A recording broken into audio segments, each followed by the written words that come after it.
por favor nos grabe para con muchísimo gusto darle la bienvenida a nuestro compañero, a nuestro amigo, al queridísimo periodista y escritor Ricardo Sevilla, que ya no le pude mandar mensaje.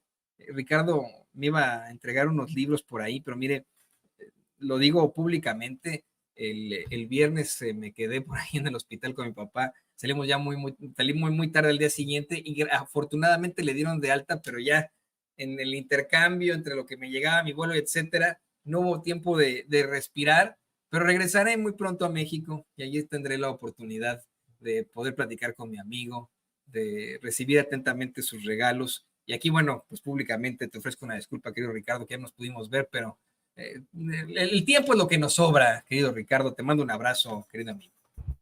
Abrazo recibido y plenamente correspondido, mi querido Toño, y no te preocupes, lo importante es la salud y ya todo lo demás viene de la mano. Y bueno, pues esos libritos ahí están esperando, no te preocupes, apenas haya una oportunidad y puedas estar aquí en las tierras patrias, nos vemos, platicamos, hablamos de esto y de aquello, y salud. Y pues aquí estamos, mi querido Toño, listos para hablar con datos duros. Mira, creo que tengo desacomodado aquí el cuello, me voy a poner aquí más o menos decente, porque si no la gente va a decir, qué óvole, qué trazas son esas, pero aquí estamos, mi querido Toño, listos para hablar con datos duros. Todo esto viene de la mano, Toño, todo esto viene de la mano, lo que está sucediendo en la Suprema Corte de Justicia de la Nación, lo que está sucediendo entre los disque periodistas, todo viene de la mano. Si nosotros nos ponemos, nos damos un tiempo, respiramos, ponemos un cafecito por aquí o por donde sea que usted trabaje y se da la tarea de investigar, una computadora, en su teléfono celular, en una biblioteca, yo le recomendaría una hemeroteca para que vea, se va a dar cuenta de que muchas cosas pasan. Fíjate que yo, Toño, no tengo ya revistas ni de Nexos, ni de Letras Libres, ni de Vuelta, ni de nada. Pero lo que sí tengo son muy buenos amigos a lo largo de muchísimo tiempo que he ido pues logrando en los medios en donde he trabajado. Y tengo muchos amigos también de a pie. Y un amigo me contactó, un amigo que trabajó en una imprenta en Iztapalapa, que imprimía precisamente la revista Vuelta, que es el antecedente de Letras Libres, y me contó una historia muy interesante, pero ya si tú me dices, la contamos, porque tiene que ver con la ética del periodismo, Toño. Me parece una excelente idea. Adelante, Ricardo. No, sí, por supuesto, eso es que siempre es importante que podamos conocer estas historias. Esto nos da contexto para poder exhibir y denunciar lo que pues consideramos es una afrenta en contra de la democracia, en contra de lo que estamos buscando hacia nuestra propia libertad. Sí, que adelante, por supuesto, querido Ricardo. Sí. Fíjate que Toño, público memorioso, el presidente López Obrador esta mañana habló sobre la ética del periodismo. Dijo, ya basta, hay que practicar un periodismo con ética, y desde hace tiempo nosotros lo hemos venido proponiendo. Y justamente con esa propuesta viene la denuncia. Hay personajes que no se toman esta labor, esta profesión, con seriedad.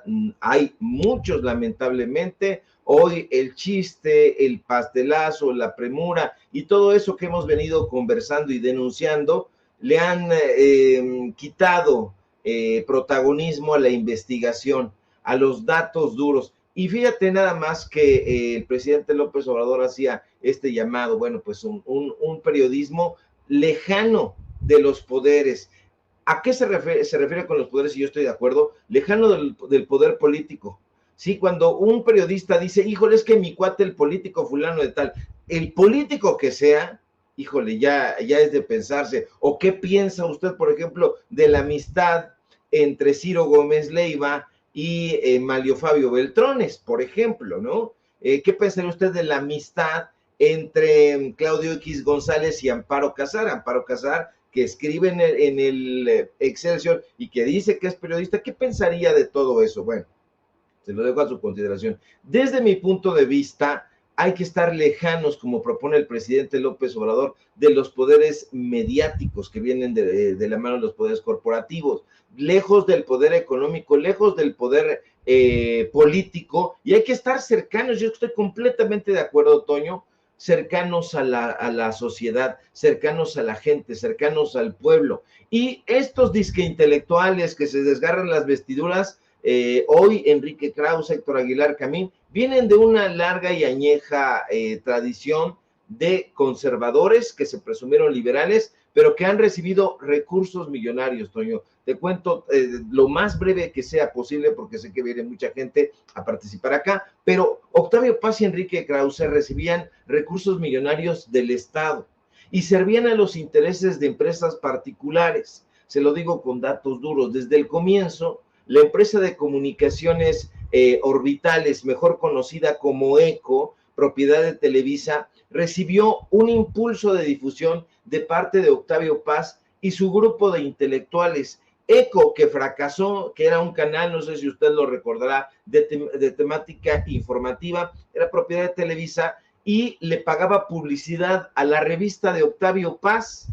El autor del Laberinto de la Soledad, premio Nobel y bueno, pues un poeta que tienen muchos como el gran poeta, la realidad es que tenía mucha comunicación y no estaba nada alejado ni de los poderes mediáticos, ni del poder económico, ni del poder político. Él tenía una estrecha amistad con el conductor de noticias Jacobo Zabludovsky. La semana pasada platicábamos de este señor. Él estuvo a cargo del proyecto y concepto general de ECO, pero no solamente recibía la buena lana de ECO, ahí está en la revista, en el video que usted puede ver en su pantalla, ahí usted puede ver con datos duros, porque tenemos justamente eso. A ver, vamos a ver la revista, a ver si es cierto, alguna de las revistas o varias de las revistas, y nos damos cuenta de que en efecto ahí se ve el pago de publicidad. Pero por si fuera poco, Toño, la revista de Octavio Paz, que insisto es el antecedente de la que hoy capitanea Enrique Krause, también recibía contratos millonarios de compañías de bebidas alcohólicas, como Casa Pedro Domecq, como Bacardí, que desde entonces, hay que recordarlo, ya tenía la destilería de ron más grande del mundo, está en Cataño, allá en Puerto Rico. Pero los recursos de Octavio Paz y Enrique Krause, porque finalmente, pues ellos como empresa pueden buscar la publicidad donde sea, lo cierto es que buscaban los recursos esencialmente no solo de la iniciativa privada. La revista de Octavio Paz también recibía publicidad del Estado y de estas asociaciones civiles que existían desde entonces. Había un llamado Centro Cultural de Arte Contemporáneo, cuya sede, usted lo recordará si tiene ya una edad más o menos como la mía, estaba ubicado en la esquina de Campos Elíseos y Jorge Eliot, en la exclusiva zona de Polanco, aquí en la Ciudad de México. Ellos tenían un museo y el recinto, que desde sus comienzos fue ideado por la empresa Televisa y asesorado por los intelectuales que gravitaban alrededor de Octavio Paz, fue pensado, insisto, desde el comienzo, para recibir donativos deducibles de impuestos sobre la renta. Para eso, ellos tenían los contactos necesarios en la Secretaría de Hacienda y Crédito Público para poder ser donatarias autorizadas. Ahora, originalmente, usted se acordará, el Centro Cultural de Arte Contemporáneo, que le daba publicidad a la revista donde Enrique Krause era el secretario, albergó el centro de prensa durante el Campeonato de Fútbol México 86. Ahí fue un negocio redondo para la prensa internacional con la cual tenía contacto Televisa. Pero ellos dijeron, ¿qué vamos a hacer al término de todo eso? Cuando termina el Campeonato de Fútbol México 86, el Mundial, pues, Emilio Azcárraga Milmo, a través de la Fundación Cultural Televisa ACE, ordenó darle uso como museo y centro cultural. El recinto, ya bajo esa modalidad y con el fin también de recibir recursos económicos millonarios, fue inaugurado el 30 de octubre de 1986 y continuó, Toño, como institución cultural hasta el fallecimiento de Azcárraga Milmo. Ahora, Ellos no tenían, a diferencia del Tigre Azcárraga, que se rodeaba de ciertos intelectuales muy polémicos, desde luego muy bien titiriteados por el dinero, pero tenía él contacto con los intelectuales y con los periodistas. Esta nueva generación de empresarios dijo: yo no quiero saber nada de eso, y el museo fue clausurado a finales de septiembre de 1998. Si usted lo busca, no lo va a encontrar, porque en la actualidad el edificio ya no existe porque fue demolido. Ahora, los intelectuales que se presumían herederos de Octavio Paz, ¿sabe qué dijeron? Nada de nada, nada de nada. Estos que se presumen tan amantes del arte y la literatura y la pintura, la escultura, cuando desaparece este centro cultural, calladitos como momias, ni pío. Pero en la revista de Octavio Paz recibió lana y lana, recursos millonarios. Había una institución llamada CONAFE, que era el Consejo Nacional de Fomento Educativo. De eso nos podría hablar muy bien Marx Arriaga, porque ha estado metido ahora en toda esta nuevo proyecto de la escuela, nueva escuela mexicana. Pero fíjate, aunque siempre han presumido ser un grupo de intelectuales dedicados a promover el arte y la literatura, lo cierto es que por órdenes expresas de Enrique Krause, el Consejo de Redacción tenía la obligación de incluir en cada edición, como usted lo puede ver en ese video, porque ahí están las imágenes de los publireportajes, pues ellos vendían publireportajes de diferentes gobiernos de los estados. Uno de los gobiernos que financiaban a la empresa editorial Vuelta SADCB era el gobierno de Querétaro, ya conservador en aquella época, como lo sigue siendo hoy, lamentablemente. Ahora, hay que recordarle al público que nos ve y que nos escucha que Demontre es un publireportaje. Esto, público memorioso, es una pieza publicitaria que presenta el mensaje del anunciante desde un punto de vista editorial. Ellos pretenden dar la apariencia de que la noticia prima por encima de cualquier otro interés, pero no es así. Es una mentira, es una pieza redactada para lucimiento del gobierno que paga. Ahora, ¿quién fue uno de los grandes benefactores, Toño, de Vuelta Letras Libres? Ya las dos publicaciones, el Consejo Nacional para la Cultura y las Artes. Hoy a mucha gente a lo mejor dice: ¿ya qué es eso? Pues bueno, era el famoso Conaculta, ya se extinguió, dio paso a la Secretaría de Cultura, pero fue uno de los grandes benefactores del grupo encabezado por Octavio Paz. Le doy datos duros. Durante el gobierno de Carlos Salinas de Gortari, que fue del 88 al 94, las revistas Vuelta y Letras Libres recibieron contratos millonarios de parte, Toño, de todos y cada uno de los presidentes del Conaculta. Estoy hablando de que cuando llegó Víctor Flores Olea, él les dio contratos del 88 al 92, en tiempos de Salinas. Después llega Rafael Tovar de Teresa, que fue el gran benefactor y el gran amigo, porque estuvo prácticamente en todas las partes en Conaculta, salvo en una ocasión cuando se enfermó. Pero bueno, Rafael Tovar de Teresa les da también en el gobierno de Salinas de Gortari. El gobierno de Ernesto Zedillo Ponce de León, que es del 94 al 2000, también fue uno de los principales aliados del mentor de Enrique Krause. Cabe recordar que Zedillo vuelve a nombrar al frente de Conaculta a Rafael Tovar de Teresa. Rafael Tovar de Teresa, a lo mejor a mucha gente hoy ya no le dice nada, pero Tovar de Teresa era el yerno de José López Portillo, el expresidente priista de México, aquel que se gritaba vehementemente, decía: voy a defender el peso como un perro, le apodaban el perro, y que vivía en la colina del perro. Bueno, Rafael Tovar de Teresa en épocas de Zedillo también les da su buena lana. Tras la muerte de Octavio Paz, Enrique Krause corre a abrazar, a hacer una alianza con Héctor Aguilar Camín, que no le caía nada bien a Octavio Paz, por cierto, y juntos Aguilar Camín y Krause reciben de parte del gobierno de Vicente Fox de 2000 a 2006 recursos millonarios de Conaculta a través de la entonces directora, no era directora, presidenta, Sari Bermúdez. Ella estuvo prácticamente durante todo el sexenio de Vicente Fox y le dio vuelo a la hilacha repartiendo dinero a diestra y siniestra, a vuelta y anexos.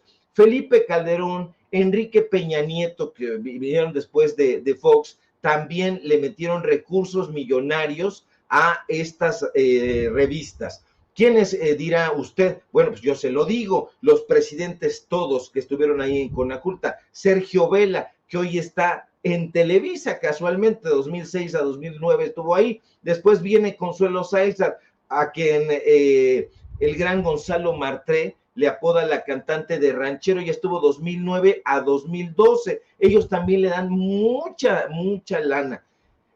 No, después viene en la última etapa del Conaculta nuevamente Rafael Tobar y de Teresa. Entonces, una cantidad de dinero, mi querido Toño, público memorioso, que no solamente fue recibida de letras libres, de vuelta, sino siempre recibieron una buena lana. Hay que recordar que la revista, hay una revista que es el antecedente de Letras Libres y de Vuelta, se llamaba Plural, la funda Octavio Paz, emana de Excelsior y se financia también a través de instituciones culturales y del Estado. Entonces, es una historia que el presidente López Obrador ha querido contar de una manera rápida, porque, pues bueno, en las mañaneras él tiene muchísimas otras funciones, como es informar de lo que está haciendo su gobierno, pero esta es una historia que se tiene que conocer porque no se puede permitir que vuelvan ese tipo de personajes a ordeñar al erario. Eso es justamente lo que quieren. No son los grandes historiadores, ni los grandes periodistas, y mucho menos los grandes artistas que pretenden ser. Son simple y sencillamente unas rémoras que lograron vivir durante muchísimos años y no han querido retirarse con decoro, sino continúan ahí de una manera ofensiva. Ya no los quieren prácticamente en ningún lado, Toño. Ahora Leo Zuckerman, que es amigo de Héctor Aguilar Camín, yo no me imagino cómo ha de haber estado aquello, pero le dan una patada en la cola a Aguilar Camín en Televisa, y Leo Zuckerman es el que se lo tiene que anunciar. Entonces, hay problemas, yo creo que ahí en el paraíso, justamente porque estos chayoteros miserables, pues están peleándose como cánidos rabiosos los últimos despojos que ha dejado el neoliberalismo. Ahí les van a seguir pagando, pero hasta que les colmen el plato. No veo yo lejano el momento en que la hora de opinar se termine y Leo Zuckerman salga de ese medio de comunicación. Y sabe una cosa, no tiene nada que ver con una orden de Palacio Nacional, no tiene nada que ver con tratar de inhibir la libertad de expresión, la censura y todas estas bobadas que dice Denise Merkel. Tiene que ver con otra cosa, la renovación del periodismo, y esa ya no es que esté urja y que se deba dar, Toño, no, esa ya se está dando a pesar de estos andrajosos de la pluma. Es que yo nunca he sabido, querido Ricardo, querido público consentidor, cuál es el foco, cuál es el público de la revista Letras Libres, de la revista Nexos, quién verdaderamente dice, ay, voy a, o se suscribe, ¿no? Además de estas suscripciones que existían gubernamentales, quién verdaderamente decía, querida o querido, vamos a pagar nuestra suscripción anual de la revista Nexos porque vaya que me interesan las plumas que ahí colaboran. O no, de verdad no recuerdo yo de ninguna forma haber escuchado a alguien decir, ya salió la nueva edición de la revista Letras Libres, corro a mi puesto de revistas a checarlo, o citarlo siquiera, ¿no? Pero a lo mejor soy yo un ignorante, un ignaro, querido Ricardo. La verdad es que como periodista sé perfectamente cómo se da precisamente la popularidad en una publicación, cómo es que pues hay obviamente público para todo. Pero en el caso de esas dos publicaciones y en el caso pues de otro tipo de empresas culturales como las que nos estás detallando, siempre hubo mucho, en mi opinión, cuestionamiento al respecto. Hubo pues esa falta de genialidad, querido Ricardo. Luego pedí al equipo que nos ayude para ahondar un poco más en esto. Creo que lo que nos estás planteando en estos momentos, lo que estás exhibiendo con palitos y bolitas, con datos duros, simple y sencillamente viene a sustentar la teoría nueva esta del mediocre privilegiado. Estamos hablando efectivamente por un lado, pseudointelectuales que fueron impuestos a la mala en los medios de comunicación corporativos o en los medios de comunicación masiva por parte de políticos de la talla de hasta presidentes, pero que carecen de cualquier tipo de creatividad, de genialidad, de fuerza académica, si lo quieres ver así, o de simple y sencillamente de fuerza literaria, y que pues se salieron con la suya en una especie de fraude, ¿no? El fraude de que, en primer lugar, nos los imponen como si fueran los grandes intelectuales de México. En segundo lugar, obtienen ganancias en sus revistas única y exclusivamente porque esas revistas o esos medios son comprados por el mismo gobierno con nuestro dinero, dinero de nuestros impuestos. O sea, en estricto sentido estamos hablando de un gran fraude en cuanto a lo intelectual, y pues hoy, híjole, estamos viendo a esos sujetos que están dejando los medios de comunicación corporativos y lo que tú quieras, pero ellos se siguen detentando como los grandes intelectuales de México.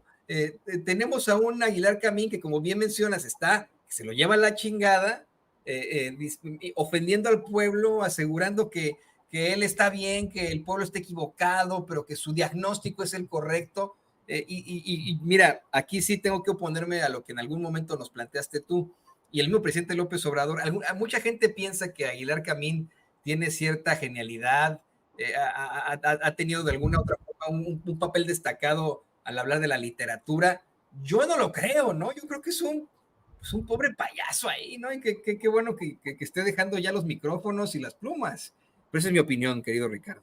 Sí, tienes toda la razón. Es un payaso ahora, pero lamentablemente sí está borrando aquel pasado. No, nunca ha sido especialmente genial al hablar de literatura. Lo voy a matizar mejor. En realidad, el genial ha sido Luis Miguel Aguilar Camín, el hermano, que es poeta y ha sido un crítico literario destacado. Él ha tratado de salir un poco al margen de todo esto, pero el hermano mayor, Héctor Aguilar Camín, tuvo un par de buenos libros, esencialmente uno, Morir en el Golfo. Es una novela muy interesante por cómo se maneja, más allá del estilo, lo que denuncia, pero a Héctor Aguilar Camín no le bastó la literatura, no le bastó la ficción, se sintió defraudado de sí mismo, no quiso continuar por ese camino, que el camino del escritor de ficción o de literatura, pues es picar piedra.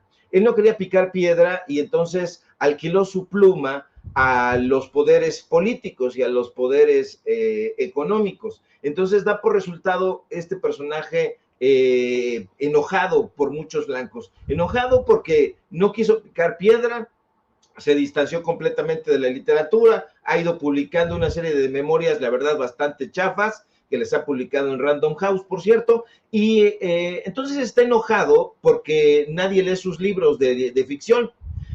No alcanzó la talla de los personajes que él imaginó que lo iban a cubrir con su manto, que fue Enrique Florescano Mayet, Carlos Monsiváis y el propio Carlos Fuentes. Les cargó la maleta a los tres, un historiador, un cronista y un narrador. No logró, pero para nada, esa relevancia en la literatura, y entonces dijo, voy a entrarle al asunto periodístico. No sabe hacer periodismo, no sabe llevar un reportaje, más allá del estilo y de todas estas cosas. Ha hecho un periodismo de consigna, ha hecho un periodismo ramplón, de opiniones en las rodillas, para legitimar a un poder político, en este caso el del PRI y el del PAN, lavarles la cara, y entonces pues eso da por resultado un personaje resentido en los ámbitos literarios. Por otro lado, lo descubren, le dan a conocer estos contratos donde él recibía dinero de Peña Nieto, de Calderón, de Fox, de Zedillo, de Salinas de Gortari, y lo ponen como un vulgar ambicioso, que es exactamente lo que es. Entonces, pues ahora vemos a este personaje completamente fuera de sí ante los micrófonos, y en Televisa dicen, no, está fuera de madre, está fuera de proporción, hay que sacarlo ya, porque en algún momento llegó a tratar de camuflajear estas opiniones a través de citas más o menos apantallantes, pero ya no lo ha logrado, entonces está completamente descompuesto. Hace no mucho tiempo lo veíamos completamente ebrio como una cuba, saliendo a decir que lo que él extrañaba eran los apapachos millonarios que le daban en aquella época. Hace poco lo volvimos a escuchar completamente delirante diciendo que el pueblo, que la gente, que la ciudadanía está equivocada y que nos vamos a arrepentir de nuestras decisiones. No, de lo único que se va a arrepentir Héctor Aguilar Camín es justamente de perder la cabeza como la ha perdido, porque muy larga va a ser, muy larga y agonizante va a ser su caída, y va a recibir toda clase de oprobios y epítetos en esa caída completamente vergonzante. Ni escritor, ni periodista, y sí un vulgar mezquino que se ha lanzado en contra del pueblo, un pueblo que además pues lo cobijó, porque hay que recordar que él es hijo de una mujer cubana que llegó aquí, ahí a la península de Yucatán, y bueno, pues venía de abajo, se pervirtió en el camino, a diferencia de Enrique Krause, que nació pervertido, y bueno, pues ahí está este personaje absolutamente viciado, mi querido Toño. Él y el resto de sus amiguitos, de sus compañeritos, de los que piensan que vamos a enfrentarnos a una monarquía cuando son ellos los que quisieran una monarquía, como Enrique Krause, que una y otra vez ha ido a España a besarle las nalgas al actual rey, si se le puede llamar así, ¿no? Que en mi opinión, querido Ricardo, bueno, pues ese tipo de cargos equivale cargos inventados, equivale a la botarga de Mickey en Disneylandia. Pero bueno, ahí lo tienen. Pero ¿sabes qué cargos no son inventados? ¿Qué cargos se ganan de alguna otra forma? Pues los que México tendría que determinar para un gabinete. Y le voy a pedir al equipo que nos grabe, porque vale mucho la pena que tengamos en línea en estos momentos a nuestro queridísimo periodista y escritor Ricardo Sevilla. Pues hace cuestión de minutos, la doctora Claudia Sheinbaum acaba de determinar quién será el director de Petróleos Mexicanos en su administración, en su gabinete. Le pido al equipo que por favor vayamos a la conferencia en la que hace este anuncio, y lo platicamos, por supuesto, en unos momentos más con Ricardo Sevilla. Muy buenos días a todos, a todas. El día de hoy tengo mucho gusto de presentar al próximo director de Petróleos Mexicanos. Su nombre es Víctor Rodríguez Padilla, doctor Víctor Rodríguez Padilla. Nos conocemos con Víctor desde, no quiero decir desde cuándo, porque es hace muchísimos años. Él es más grande que yo. Pero tenemos la misma carrera, aunque estudiamos el doctorado en distintos lugares. Él estudió física también en la Facultad de Ciencias de la UNAM. Quizá él fue el primer físico que se fue a hacer la maestría a la Facultad de Ingeniería en Energía, pero tuvimos maestros similares como Marco Martínez Negrete, que nos orientó a estudiar energía. Y después él hizo el doctorado en Economía de la Energía en la Universidad de Grenoble, en Francia. Tiene postdoctorados en el Instituto de Economía y Política de la Energía en Francia y en el Instituto Nacional de la Investigación Científica en Quebec, Canadá. Profesor invitado en la Universidad de California en San Diego, en el Instituto de América en California y universidades en Bolivia y Colombia. Ha sido galardonado con el Premio Nacional de Investigación Económica Jesús Silva Herzog, las cátedras especiales Mariano Hernández Barrechenechea y Odón de Buen, y la medalla Gavino Barreda de la UNAM. Es actualmente profesor del posgrado de Ingeniería en la UNAM y miembro nacional del Sistema Nacional de Investigadores. Ha sido asesor en el Senado de la República, en la Cámara de Diputados, en la Auditoría Superior de la Federación, en el Consejo de la Judicatura para temas de energía.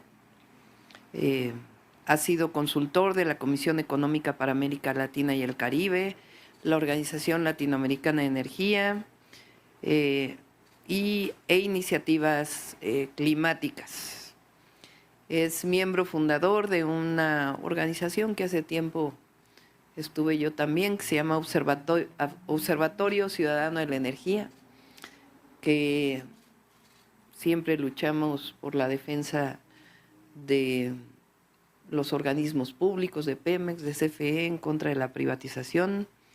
Es experto en economía y política de la energía, organización y regulación de las industrias de la energía, contratos, régimen fiscal, seguridad energética, transición energética, petróleo, gas natural, electricidad, sobre integración energética en América del Norte. Él desde el primer Tratado de Libre Comercio defendió la soberanía energética de nuestro país.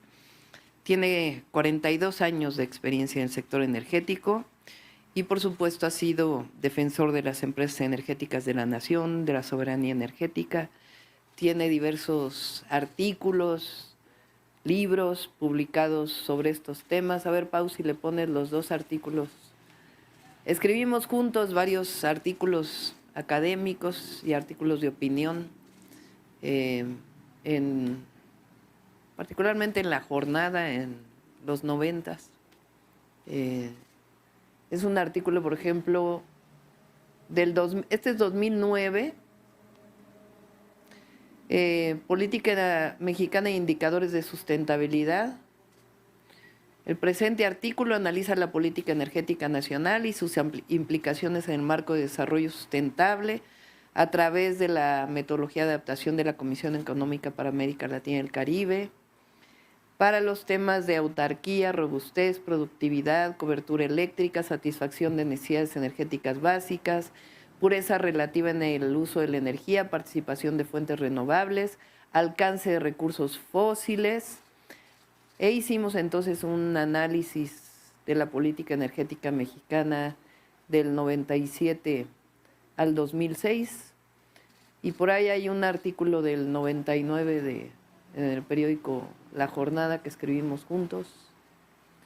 El colmo de la política energética sedillista, entre otros muchos artículos que escribimos juntos. Así que Víctor conoce Pemex, además, recientemente estuvo de asesor de Lauritzel Castillo como consejera de Pemex, y pues es un gusto que haya aceptado dejar la academia y ayudarnos en Pemex. Te voy a dar la palabra, Víctor. Muchas gracias. Y obviamente nos acompaña Luz Helena González, secretaria de Energía.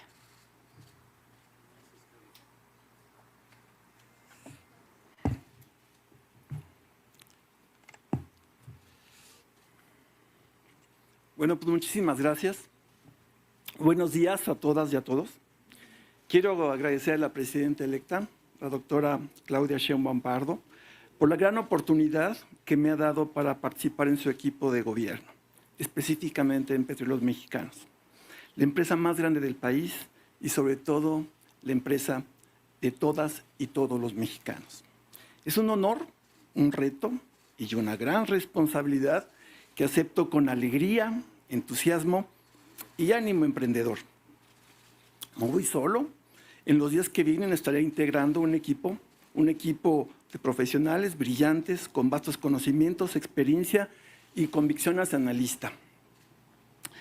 En esta parte trabajaremos muy de cerca con la maestra Luz Helena González, que es la secretaria de Energía, la cabeza del sector, mi autoridad, porque Pemex no se manda solo, que también ha depositado en mí su confianza. Gracias.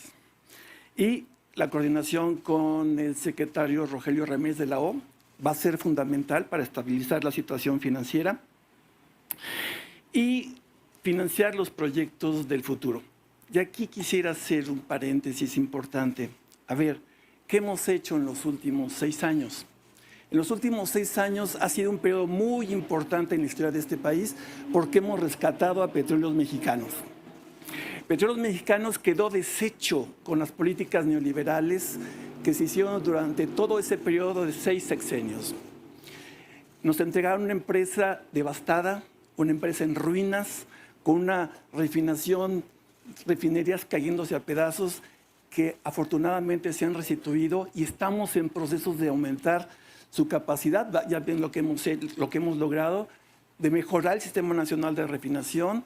Hemos limitado las importaciones, estamos cerca de llegar a la autosuficiencia y ha sido un esfuerzo muy importante en términos de rescate de esa empresa que tanto le ha dado a los mexicanos, que es denostada en los medios de comunicación y sin embargo ha sido una empresa que le ha dado tanto a México.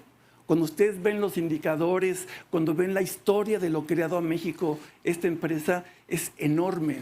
Ninguna empresa en el mundo ha sido tan importante para un país como Petróleos Mexicanos. Y los números, los datos duros así lo dicen. Por otra parte, no solamente ha sido el rescate en la refinación, estamos aumentando la producción de combustibles cada vez más limpios. Estamos ayudando al medio ambiente, por eso se está construyendo en este momento las coquizadoras. Ya prácticamente está terminada la coquizadora de Tula, está en proceso la de Salina Cruz y todos los sistemas de captación de azufre y recuperación de azufre en el Sistema Nacional de Refinación. No queremos contaminar, queremos combustibles cada vez más limpios y queremos que Pemex contribuya a la sostenibilidad de este país. Por otra parte, un reto importante y una de las encomiendas de la doctora es que mantengamos la producción en 1.8 millones de barriles por día, que eso es lo que nos va a permitir abastecer a las refinerías. Entonces, este es un esfuerzo importante. Hay que decirlo que en este gobierno se hizo una parte muy importante también de aumento de la producción. La producción venía cayendo por madurez geológica, efectivamente, pero también por falta de inversión, descuido, negligencia y también plan con maña para poder privatizar la empresa. Hemos logrado en este sexenio aumentar la producción de 1.642, 1.6 barriles por día a 1.8 barriles por día. Eso es que hay que reconocerlo. Hemos logrado no solamente estabilizar la producción, sino aumentarla. Otro logro importante es la disminución de la deuda. Acuérdense que Zedillo endeudó a la compañía con más de 50,000 millones de dólares. ¿Dónde está ese dinero? Desapareció. Desapareció, se fue en el régimen fiscal.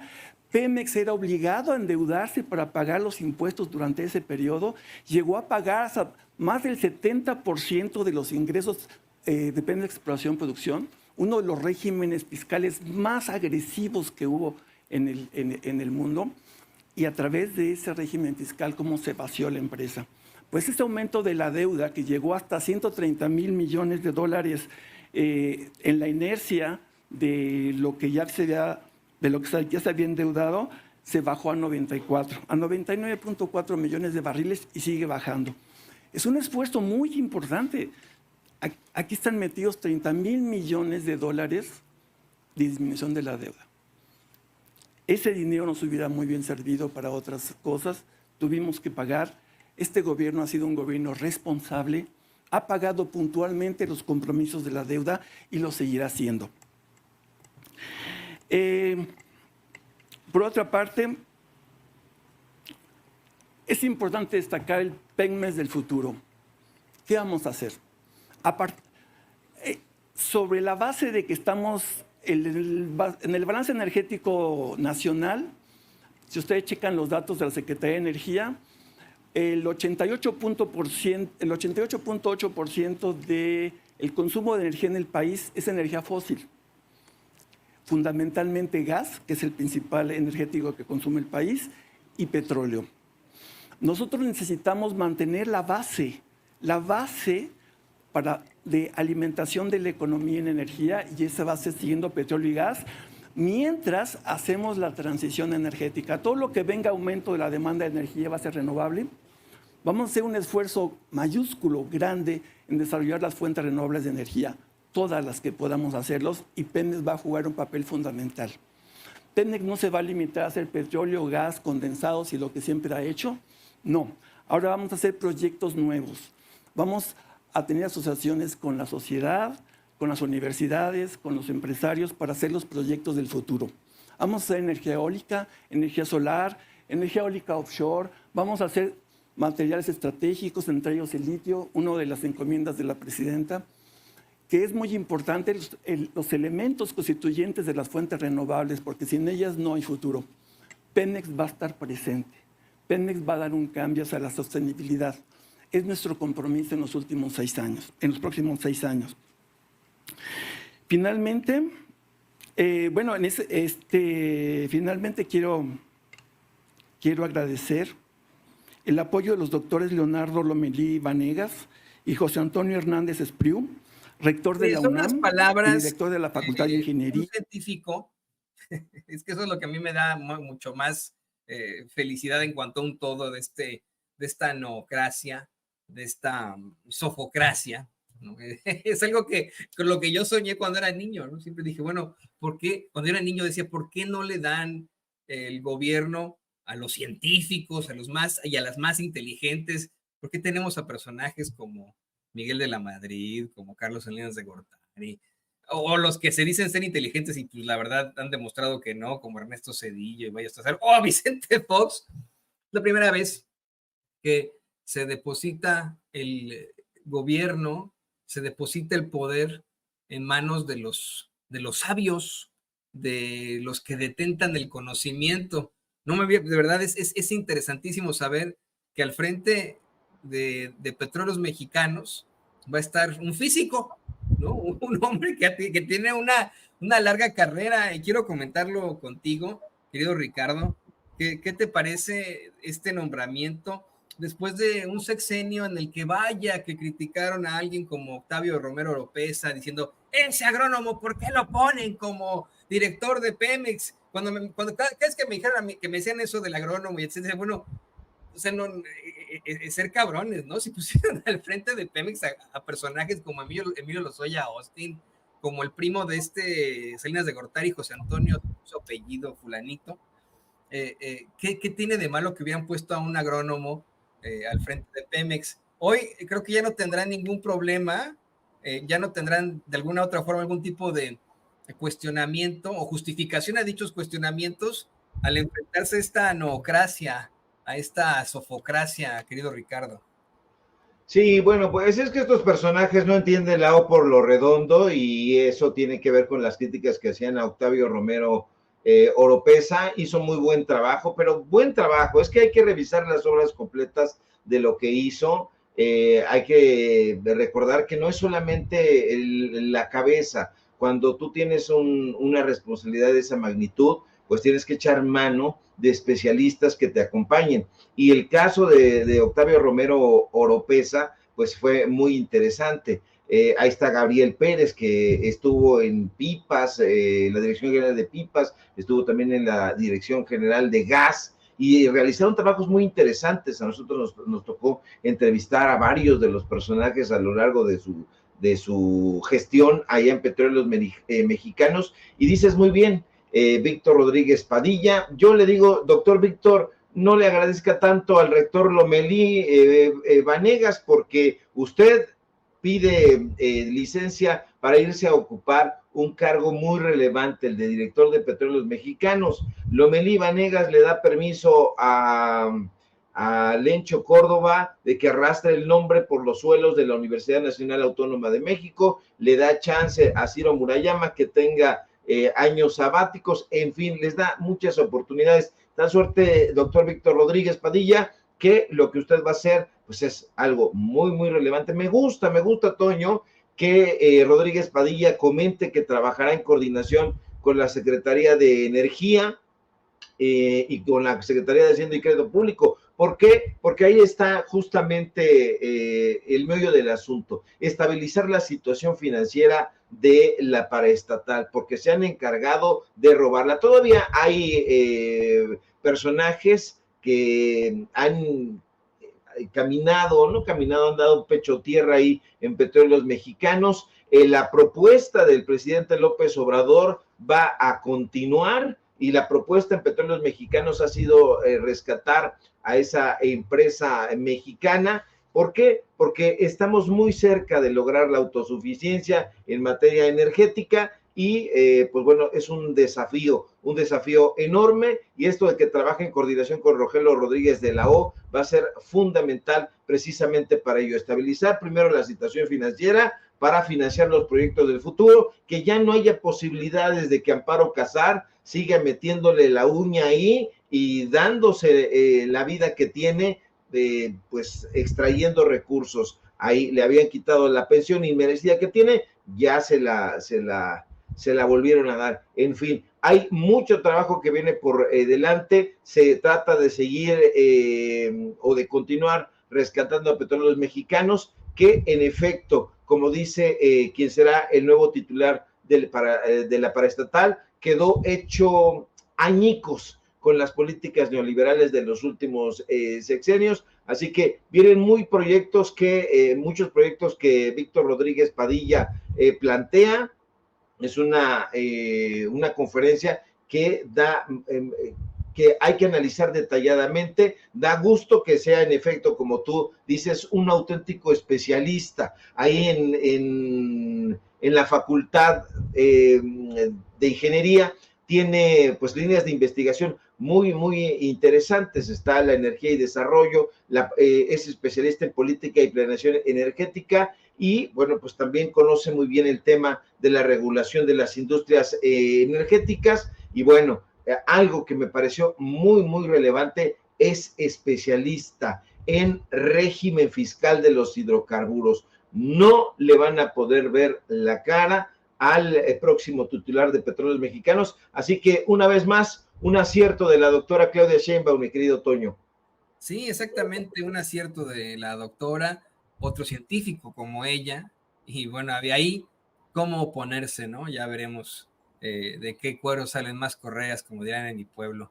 Para cerrar, querido Ricardo, le pido al equipo que nos grabe, traes otro tema que está durísimo.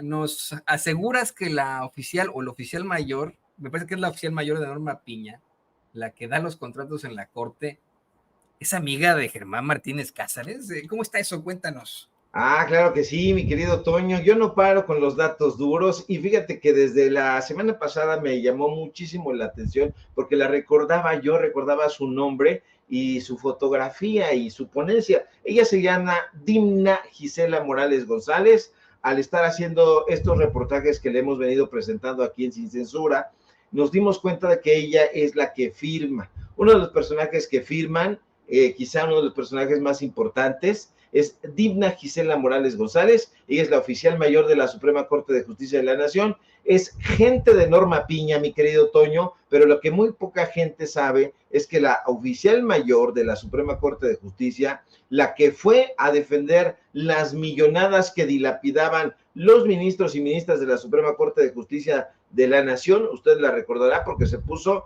pero de parada de uñas, pues está vinculada al Partido Acción Nacional. Y le digo más, es gente de Germán Martínez Cázares. ¿Cómo crees, Sevilla? Sí, es gente de Germán Martínez Cázares. Martínez Cázares, por cierto, amigo de Krause, es amigo y defensor de la ministra presidenta de la Suprema Corte de Justicia, Norma Piña.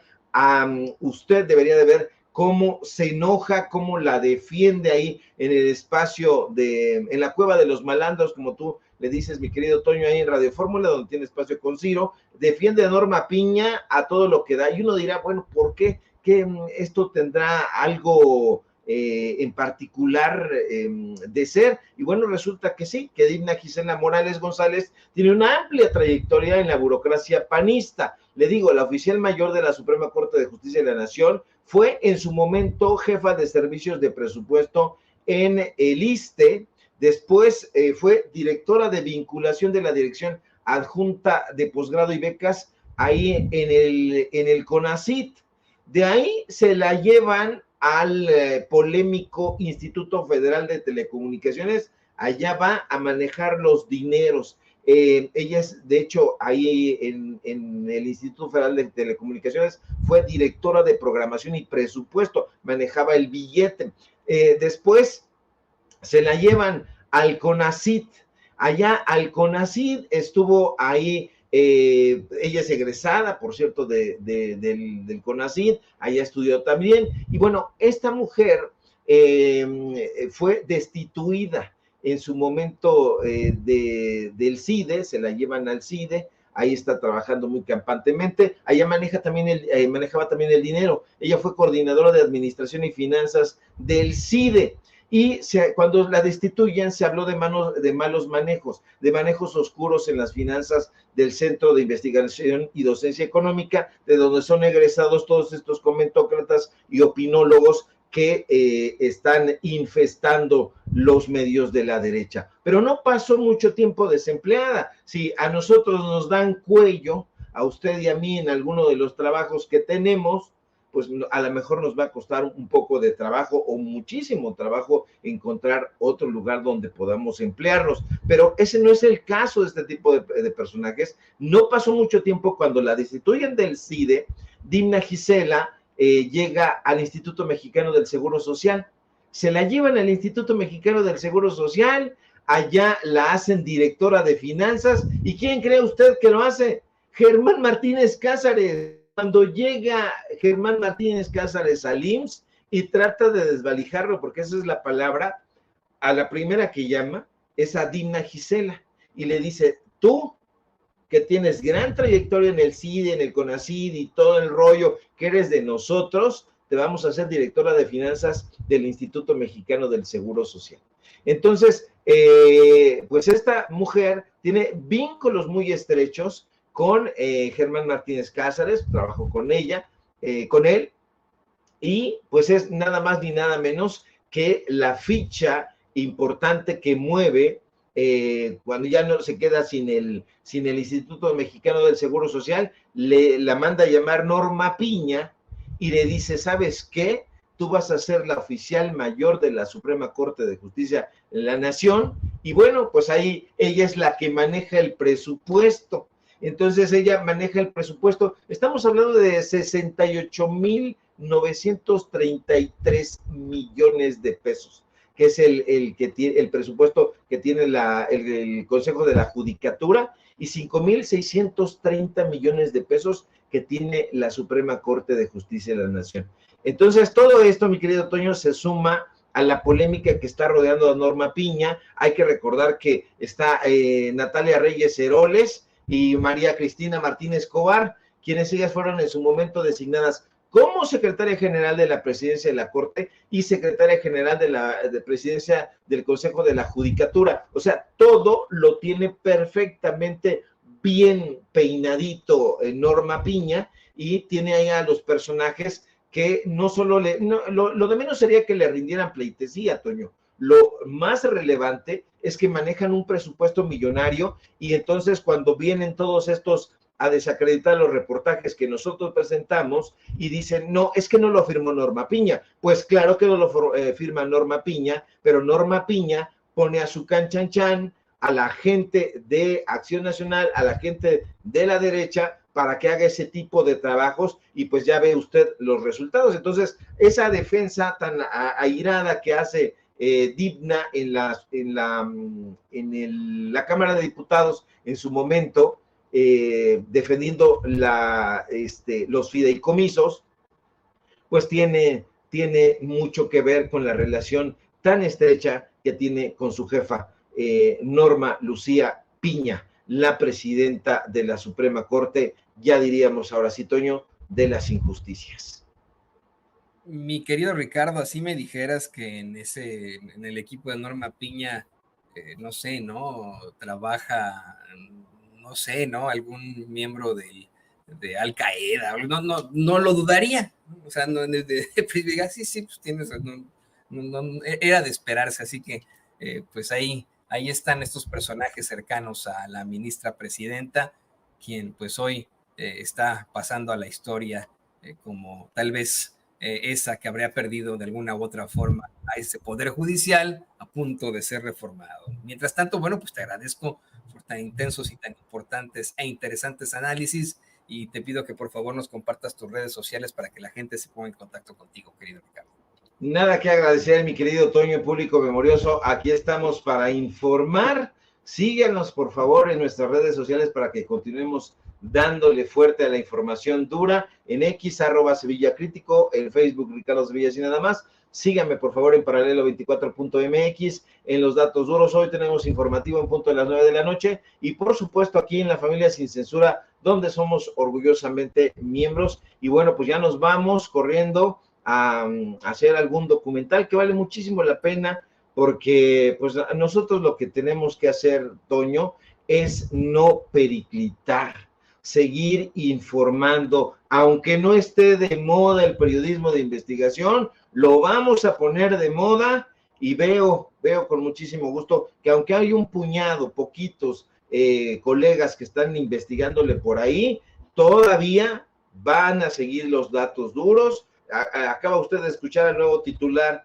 de Petróleos Mexicanos diciendo, ahí están los datos duros. Entonces, ¿qué es lo importante? No lo que yo pienso, no lo que yo creo, no lo que me dijeron, lo que yo barrunto, lo que yo sospecho, lo que yo imagino y todas esas tonterías de la derecha. No, lo importante son los datos duros. Mi querido Toño, estamos muy pendientes a la información.